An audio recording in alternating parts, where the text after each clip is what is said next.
resistenza al coronavirus somiglia ad un combattimento. A dirlo è uno chef con un passato da campione di box. A Gorizia lo ha incontrato Andrea Romoli.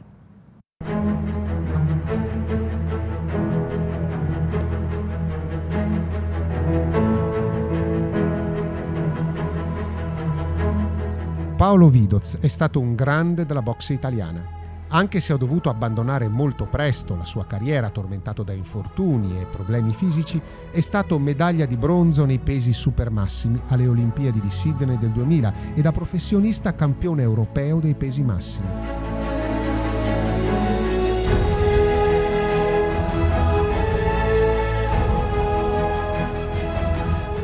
Oggi tutto questo è il passato.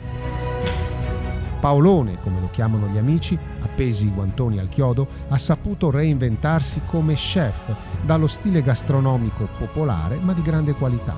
In tanti anni di box che ho fatto, si andava sempre in giro nei tornei a combattere, in giro per il mondo, e mi piaceva assaggiare e degustare le varie cucine. Mi provengo da una famiglia contadina, quindi mio nonno era contadino, tutti i miei nonni erano contadini, mia mamma era contadina, mio papà era contadino, e quindi insomma dopo dalla terra al ristorante insomma il passo resta breve.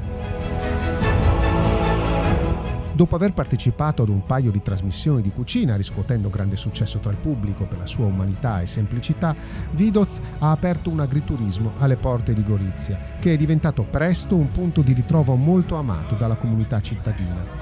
Gran parte dei suoi menù, con piatti della tradizione friulana, vengono preparati con verdure e frutta che Paolo coltiva nel suo orto. Per tutti, da principe dello sport, Paolone ha saputo trasformarsi in re dell'accoglienza. Sono felice dei miei concittadini che ogni tanto vengono a mangiare qua e assaggiare i piatti sicuramente no light del mio locale. Chiacchierare con i clienti, suggerire il piatto migliore per ogni palato, magari offrire un bicchierino dell'amaro pugno nello stomaco, sua personale realizzazione, con le erbe che raccoglie nei boschi intorno a casa sua. L'unica cosa che Paolo Vidoz proprio non vuole fare è parlare dei suoi giorni sul ring. Cerco di glissare le domande della box perché cerco di uscire pian piano da questo mondo, da questo passato glorioso.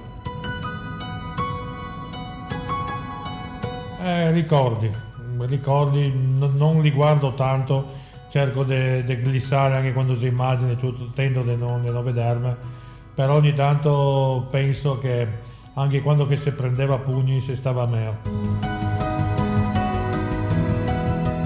Il destino lo ha buttato più di una volta al tappeto, ma lui ha sempre saputo rialzarsi, anche oggi che le disposizioni del governo lo hanno costretto a chiudere il locale proprio sotto le feste.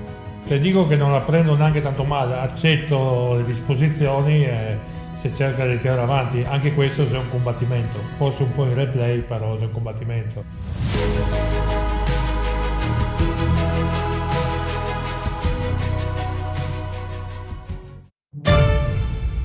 I